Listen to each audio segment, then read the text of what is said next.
ಯುದ್ಧ ನಡೀತು ಅನ್ಕೊಳ್ಳಿ, ಭಾರತ ಈಗ ಹೋಗ್ತಾ ಇರುವ ಗತಿಯನ್ನ ಗಮನಿಸಿದ್ರೆ it's not a short game.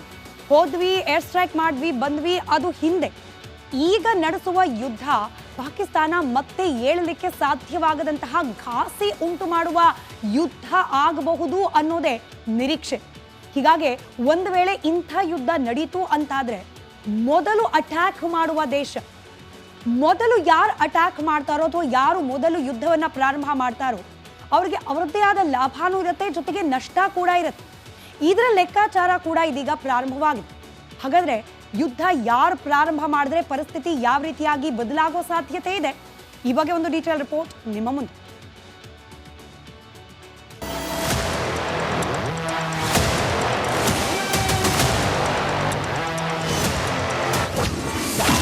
Bharat ಪಾಕಿಸ್ತಾನದ ಮಧ್ಯೆ ವಾರ್ ಫಿಕ್ಸ್. ಯುದ್ಧದಿಂದ ಏನಾಗುತ್ತೆ, ಏನ್ ಸಮಸ್ಯೆ ಆಗುತ್ತೆ? ಭಾರತ ಮತ್ತು ಪಾಕಿಸ್ತಾನದ ನಡುವೆ ಯುದ್ಧದ ಕಾರ್ಮೋಡ ಕವಿದಿದೆ. ಗಡಿಯಲ್ಲಿ ಯುದ್ಧಕ್ಕೆ ಬೇಕಾದ ಸಿದ್ಧತೆ ಜೋರಾಗಿದ್ದು ಯಾವುದೇ ಕ್ಷಣದಲ್ಲಾದರೂ ಮಿಲಿಟರಿ ಆಪರೇಷನ್ ನಡೆಯೋ ಸಾಧ್ಯತೆ ಇದೆ. ಹೀಗಾಗಿ ಎರಡು ದೇಶಗಳ ಮಧ್ಯೆ ಯುದ್ಧದ ಭೀತಿ ಆವರಿಸಿದೆ. ಪಹಲ್ಗಾಮ್ ದಾಳಿಗೆ ಪ್ರತಿಕಾರ ತೀರಿಸಿಕೊಳ್ಳಲು ಭಾರತ ಪಣ ತೊಟ್ಟಿದೆ. ಕಾಶ್ಮೀರದಲ್ಲಿ ಉಗ್ರರ ವಿರುದ್ಧ ಮೆಗಾ ಕೂಂಬಿಂಗ್ ಶುರುವಾಗಿದೆ. ಉಗ್ರರಿಗೆ ಆಶ್ರಯ ನೀಡುತ್ತಿದ್ದವರ ಮನೆ ಒಡೆಸ ಮಾಡಲಾಗ್ತಾ ಇದೆ. ಪಾಕ್ ವಿರುದ್ಧ ಜಲ ಒಪ್ಪಂದಗಳನ್ನು ಭಾರತ ನಿಲ್ಲಿಸಿದೆ. ಪಾಕಿಸ್ತಾನಗಳ ವೀಸಾ ರದ್ದಾಗಿದ್ದು ರಾಜತಾಂತ್ರಿಕ ಸಂಬಂಧ ಕಡಿತವಾಗಿದೆ. ಪ್ರತೀಕಾರವಾಗಿ ಪಾಕಿಸ್ತಾನವು ಭಾರತಕ್ಕೆ ವಾಯು ಪ್ರದೇಶವನ್ನ ಮುಚ್ಚಿದೆ. ಗಡಿಯಲ್ಲಿ ಅಪ್ರಚೋದಿತ ಗುಂಡಿನ ದಾಳಿ ನಡೀತಾ ಇದೆ. ಇಂದು ಬೆಳಗ್ಗೆಯೂ ಪಾಕಿಸ್ತಾನ ಸೇನೆ ಅಪ್ರಚೋದಿತ ಗುಂಡಿನ ದಾಳಿಯನ್ನ ಮಾಡಿದೆ. ಅದಕ್ಕೆ ಪ್ರತಿಯಾಗಿ ಪಂಜಾಬ್ ಗಡಿಯಲ್ಲಿ ಭಾರತೀಯ ಸೇನೆ ಯುದ್ಧ ಟ್ಯಾಂಕರ್ಗಳು, ಪಿರಂಗಿಗಳನ್ನ ನಿಯೋಜನೆ ಮಾಡಿದೆ. ಅಲ್ಲದೆ ಪಾಕಿಸ್ತಾನದ ಯುದ್ಧ ವಿಮಾನಗಳ ದಿಕ್ಕು ತಪ್ಪಿಸಲು ಜಾಮರ್ಗಳನ್ನ ಅಳವಡಿಸಲಾಗಿದೆ. ಮೊದಲು ಯುದ್ಧ ಘೋಷಿಸಿದ ದೇಶಕ್ಕೆ ಹೊಡೆತ ಫಿಕ್ಸ್.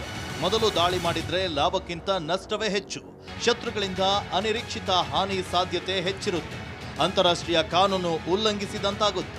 ಭದ್ರತಾ ಶಿಷ್ಟಾಚಾರವನ್ನ ಉಲ್ಲಂಘಿಸಿದಂತೆ ಆಗಲಿದೆ. ಕಾರಣವಿಲ್ಲದೆ ದಾಳಿ ಮಾಡೋದು ಯುದ್ಧ ಅಪರಾಧ ಆಗುತ್ತೆ. ಆಗ ವಿಶ್ವಸಂಸ್ಥೆ, ಅಂತಾರಾಷ್ಟ್ರೀಯ ಸಂಸ್ಥೆಗಳು ಶಿಕ್ಷೆಯನ್ನ ವಿಧಿಸ್ತವೆ. ಇನ್ನು ಯುದ್ಧಕ್ಕೆ ತುಂಬಾ ಖರ್ಚಾಗುತ್ತೆ, ಆರ್ಥಿಕ ನಷ್ಟವೂ ಆಗುತ್ತೆ. ಯುದ್ಧ ನಡೆದರೆ ಮಿಲಿಟರಿ ಉಪಕರಣಗಳು ಮತ್ತು ಸೈನಿಕರು, ಇತರ ಯುದ್ಧ ಸಂಬಂಧಿತ ವೆಚ್ಚಕ್ಕೆ ಅಪಾರ ಹಣ ಬೇಕು. ಅಷ್ಟೊಂದು ಖರ್ಚು ಮಾಡಿದ್ರೆ ದೇಶದ ಆರ್ಥಿಕತೆ ದುರ್ಬಲಗೊಳ್ಳುತ್ತೆ. ಮೊದಲು ದಾಳಿ ಮಾಡುವ ದೇಶದ ಸೈನಿಕರು ಪ್ರಾಣ ಕಳೆದುಕೊಳ್ಳುವ ಸಾಧ್ಯತೆ ಇರುತ್ತೆ. ಇದೇ ಕಾರಣಕ್ಕೆ ಭಾರತೀಯ ಸೇನೆ ಕಾದು ಹೊಡೆಯುವ ತಂತ್ರಕ್ಕೆ ಶರಣಾಗಿದೆ. News desk, Republic Kannada. ಒಂದು ವೇಳೆ ಯುದ್ಧ ನಡೀತು ಅನ್ಕೊಳ್ಳಿ, ಭಾರತ ಈಗ ಹೋಗ್ತಾ ಇರುವ ಗತಿಯನ್ನ ಗಮನಿಸಿದ್ರೆ it's not a short game. ಹೋದ್ವಿ, ಏರ್ ಸ್ಟ್ರೈಕ್ ಮಾಡಿದ್ವಿ, ಬಂದ್ವಿ, ಅದು ಹಿಂದೆ.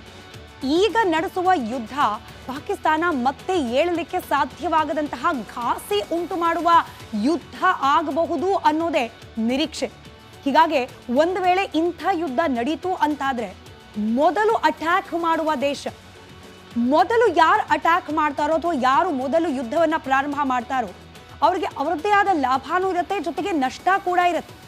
ಇದರ ಲೆಕ್ಕಾಚಾರ ಕೂಡ ಇದೀಗ ಪ್ರಾರಂಭವಾಗಿದೆ.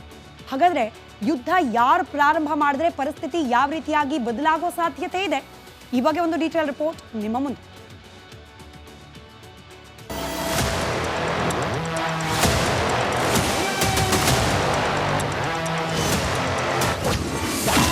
ಭಾರತ ಪಾಕಿಸ್ತಾನದ ಮಧ್ಯೆ ವಾರ್ ಫಿಕ್ಸ್. ಯುದ್ಧದಿಂದ ಏನಾಗುತ್ತೆ, ಏನ್ ಸಮಸ್ಯೆ ಆಗುತ್ತೆ? ಭಾರತ ಮತ್ತು ಪಾಕಿಸ್ತಾನದ ನಡುವೆ ಯುದ್ಧದ ಕಾರ್ಮೋಡ ಕವಿದಿದೆ. ಗಡಿಯಲ್ಲಿ ಯುದ್ಧಕ್ಕೆ ಬೇಕಾದ ಸಿದ್ಧತೆ ಜೋರಾಗಿದ್ದು ಯಾವುದೇ ಕ್ಷಣದಲ್ಲಾದರೂ ಮಿಲಿಟರಿ ಆಪರೇಷನ್ ನಡೆಯೋ ಸಾಧ್ಯತೆ ಇದೆ. ಹೀಗಾಗಿ ಎರಡು ದೇಶಗಳ ಮಧ್ಯೆ ಯುದ್ಧದ ಭೀತಿ ಆವರಿಸಿದೆ. ಪಹಲ್ಗಾಮ್ ದಾಳಿಗೆ ಪ್ರತಿಕಾರ ತೀರಿಸಿಕೊಳ್ಳಲು ಭಾರತ ಪಣ ತೊಟ್ಟಿದೆ. ಕಾಶ್ಮೀರದಲ್ಲಿ ಉಗ್ರರ ವಿರುದ್ಧ ಮೆಗಾ ಕೂಂಬಿಂಗ್ ಶುರುವಾಗಿದೆ. ಉಗ್ರರಿಗೆ ಆಶ್ರಯ ನೀಡುತ್ತಿದ್ದವರ ಮನೆ ಒಡೆಸ ಮಾಡಲಾಗ್ತಾ ಇದೆ. ಪಾಕ್ ವಿರುದ್ಧ ಜಲ ಒಪ್ಪಂದಗಳನ್ನು ಭಾರತ ನಿಲ್ಲಿಸಿದೆ. ಪಾಕಿಸ್ತಾನಗಳ ವೀಸಾ ರದ್ದಾಗಿದ್ದು ರಾಜತಾಂತ್ರಿಕ ಸಂಬಂಧ ಕಡಿತವಾಗಿದೆ. ಪ್ರತೀಕಾರವಾಗಿ ಪಾಕಿಸ್ತಾನವು ಭಾರತಕ್ಕೆ ವಾಯು ಪ್ರದೇಶವನ್ನ ಮುಚ್ಚಿದೆ. ಗಡಿಯಲ್ಲಿ ಅಪ್ರಚೋದಿತ ಗುಂಡಿನ ದಾಳಿ ನಡೀತಾ ಇದೆ. ಇಂದು ಬೆಳಗ್ಗೆಯೂ ಪಾಕಿಸ್ತಾನ ಸೇನೆ ಅಪ್ರಚೋದಿತ ಗುಂಡಿನ ದಾಳಿಯನ್ನ ಮಾಡಿದೆ. ಅದಕ್ಕೆ ಪ್ರತಿಯಾಗಿ ಪಂಜಾಬ್ ಗಡಿಯಲ್ಲಿ ಭಾರತೀಯ ಸೇನೆ ಯುದ್ಧ ಟ್ಯಾಂಕರ್ಗಳು ಪಿರಂಗಿಗಳನ್ನ ನಿಯೋಜನೆ ಮಾಡಿದೆ. ಅಲ್ಲದೆ ಪಾಕಿಸ್ತಾನದ ಯುದ್ಧ ವಿಮಾನಗಳ ದಿಕ್ಕು ತಪ್ಪಿಸಲು ಜಾಮರ್ಗಳನ್ನ ಅಳವಡಿಸಲಾಗಿದೆ. ಮೊದಲು ಯುದ್ಧ ಘೋಷಿಸಿದ ದೇಶಕ್ಕೆ ಹೊಡೆತ ಫಿಕ್ಸ್. ಮೊದಲು ದಾಳಿ ಮಾಡಿದ್ರೆ ಲಾಭಕ್ಕಿಂತ ನಷ್ಟವೇ ಹೆಚ್ಚು. ಶತ್ರುಗಳಿಂದ ಅನಿರೀಕ್ಷಿತ ಹಾನಿ ಸಾಧ್ಯತೆ ಹೆಚ್ಚಿರುತ್ತೆ. ಅಂತಾರಾಷ್ಟ್ರೀಯ ಕಾನೂನು ಉಲ್ಲಂಘಿಸಿದಂತಾಗುತ್ತೆ. ಭದ್ರತಾ ಶಿಷ್ಟಾಚಾರವನ್ನ ಉಲ್ಲಂಘಿಸಿದಂತೆ ಆಗಲಿದೆ. ಕಾರಣವಿಲ್ಲದೆ ದಾಳಿ ಮಾಡೋದು ಯುದ್ಧ ಅಪರಾಧ ಆಗುತ್ತೆ. ಆಗ ವಿಶ್ವಸಂಸ್ಥೆ, ಅಂತಾರಾಷ್ಟ್ರೀಯ ಸಂಸ್ಥೆಗಳು ಶಿಕ್ಷೆಯನ್ನ ವಿಧಿಸ್ತವೆ. ಇನ್ನು ಯುದ್ಧಕ್ಕೆ ತುಂಬಾ ಖರ್ಚಾಗುತ್ತೆ, ಆರ್ಥಿಕ ನಷ್ಟವೂ ಆಗುತ್ತೆ.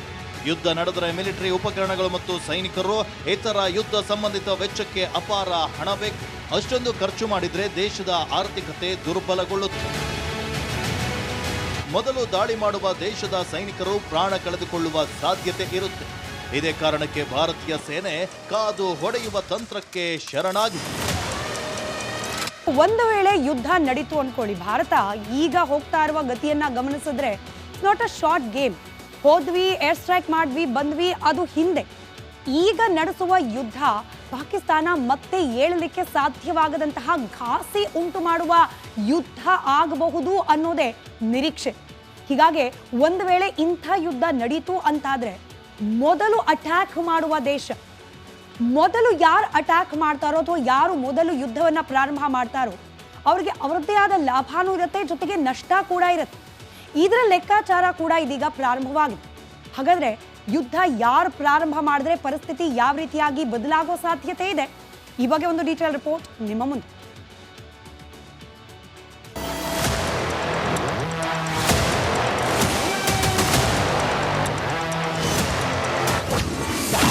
ಭಾರತ ಪಾಕಿಸ್ತಾನದ ಮಧ್ಯೆ ವಾರ್ ಫಿಕ್ಸ್. ಯುದ್ಧದಿಂದ ಏನಾಗುತ್ತೆ, ಏನ್ ಸಮಸ್ಯೆ ಆಗುತ್ತೆ? ಭಾರತ ಮತ್ತು ಪಾಕಿಸ್ತಾನದ ನಡುವೆ ಯುದ್ಧದ ಕಾರ್ಮೋಡ ಕವಿದಿದೆ. ಗಡಿಯಲ್ಲಿ ಯುದ್ಧಕ್ಕೆ ಬೇಕಾದ ಸಿದ್ಧತೆ ಜೋರಾಗಿದ್ದು, ಯಾವುದೇ ಕ್ಷಣದಲ್ಲಾದರೂ ಮಿಲಿಟರಿ ಆಪರೇಷನ್ ನಡೆಯೋ ಸಾಧ್ಯತೆ ಇದೆ. ಹೀಗಾಗಿ ಎರಡು ದೇಶಗಳ ಮಧ್ಯೆ ಯುದ್ಧದ ಭೀತಿ ಆವರಿಸಿದೆ. ಪಹಲ್ಗಾಮ್ ದಾಳಿಗೆ ಪ್ರತಿಕಾರ ತೀರಿಸಿಕೊಳ್ಳಲು ಭಾರತ ಪಣ ತೊಟ್ಟಿದೆ. ಕಾಶ್ಮೀರದಲ್ಲಿ ಉಗ್ರರ ವಿರುದ್ಧ ಮೆಗಾ ಕೂಂಬಿಂಗ್ ಶುರುವಾಗಿದೆ. ಉಗ್ರರಿಗೆ ಆಶ್ರಯ ನೀಡುತ್ತಿದ್ದವರ ಮನೆ ಒಡೆಸು ಮಾಡಲಾಗ್ತಾ ಇದೆ. ಪಾಕ್ ವಿರುದ್ಧ ಜಲ ಒಪ್ಪಂದಗಳನ್ನು ಭಾರತ ನಿಲ್ಲಿಸಿದೆ. ಪಾಕಿಸ್ತಾನಗಳ ವೀಸಾ ರದ್ದಾಗಿದ್ದು ರಾಜತಾಂತ್ರಿಕ ಸಂಬಂಧ ಕಡಿತವಾಗಿದೆ. ಪ್ರತೀಕಾರವಾಗಿ ಪಾಕಿಸ್ತಾನವು ಭಾರತಕ್ಕೆ ವಾಯು ಪ್ರದೇಶವನ್ನ ಮುಚ್ಚಿದೆ. ಗಡಿಯಲ್ಲಿ ಅಪ್ರಚೋದಿತ ಗುಂಡಿನ ದಾಳಿ ನಡೀತಾ ಇದೆ. ಇಂದು ಬೆಳಗ್ಗೆಯೂ ಪಾಕಿಸ್ತಾನ ಸೇನೆ ಅಪ್ರಚೋದಿತ ಗುಂಡಿನ ದಾಳಿಯನ್ನ ಮಾಡಿದೆ. ಅದಕ್ಕೆ ಪ್ರತಿಯಾಗಿ ಪಂಜಾಬ್ ಗಡಿಯಲ್ಲಿ ಭಾರತೀಯ ಸೇನೆ ಯುದ್ಧ ಟ್ಯಾಂಕರ್ಗಳು ಪಿರಂಗಿಗಳನ್ನ ನಿಯೋಜನೆ ಮಾಡಿದೆ. ಅಲ್ಲದೆ ಪಾಕಿಸ್ತಾನದ ಯುದ್ಧ ವಿಮಾನಗಳ ದಿಕ್ಕು ತಪ್ಪಿಸಲು ಜಾಮರ್ಗಳನ್ನ ಅಳವಡಿಸಲಾಗಿದೆ. ಮೊದಲು ಯುದ್ಧ ಘೋಷಿಸಿದ ದೇಶಕ್ಕೆ ಹೊಡೆತ ಫಿಕ್ಸ್. ಮೊದಲು ದಾಳಿ ಮಾಡಿದ್ರೆ ಲಾಭಕ್ಕಿಂತ ನಷ್ಟವೇ ಹೆಚ್ಚು. ಶತ್ರುಗಳಿಂದ ಅನಿರೀಕ್ಷಿತ ಹಾನಿ ಸಾಧ್ಯತೆ ಹೆಚ್ಚಿರುತ್ತೆ. ಅಂತಾರಾಷ್ಟ್ರೀಯ ಕಾನೂನು ಉಲ್ಲಂಘಿಸಿದಂತಾಗುತ್ತೆ. ಭದ್ರತಾ ಶಿಷ್ಟಾಚಾರವನ್ನ ಉಲ್ಲಂಘಿಸಿದಂತೆ ಆಗಲಿದೆ. ಕಾರಣವಿಲ್ಲದೆ ದಾಳಿ ಮಾಡೋದು ಯುದ್ಧ ಅಪರಾಧ ಆಗುತ್ತೆ. ಆಗ ವಿಶ್ವಸಂಸ್ಥೆ, ಅಂತಾರಾಷ್ಟ್ರೀಯ ಸಂಸ್ಥೆಗಳು ಶಿಕ್ಷೆಯನ್ನ ವಿಧಿಸ್ತವೆ. ಇನ್ನು ಯುದ್ಧಕ್ಕೆ ತುಂಬಾ ಖರ್ಚಾಗುತ್ತೆ, ಆರ್ಥಿಕ ನಷ್ಟವೂ ಆಗುತ್ತೆ. ಯುದ್ಧ ನಡೆದರೆ ಮಿಲಿಟರಿ ಉಪಕರಣಗಳು ಮತ್ತು ಸೈನಿಕರು, ಇತರ ಯುದ್ಧ ಸಂಬಂಧಿತ ವೆಚ್ಚಕ್ಕೆ ಅಪಾರ ಹಣ ಬೇಕು. ಅಷ್ಟೊಂದು ಖರ್ಚು ಮಾಡಿದ್ರೆ ದೇಶದ ಆರ್ಥಿಕತೆ ದುರ್ಬಲಗೊಳ್ಳುತ್ತೆ. ಮೊದಲು ದಾಳಿ ಮಾಡುವ ದೇಶದ ಸೈನಿಕರು ಪ್ರಾಣ ಕಳೆದುಕೊಳ್ಳುವ ಸಾಧ್ಯತೆ ಇರುತ್ತೆ. ಇದೇ ಕಾರಣಕ್ಕೆ ಭಾರತೀಯ ಸೇನೆ ಕಾದು ಹೊಡೆಯುವ ತಂತ್ರಕ್ಕೆ ಶರಣಾಗಿದೆ. News desk, Republic Kannada.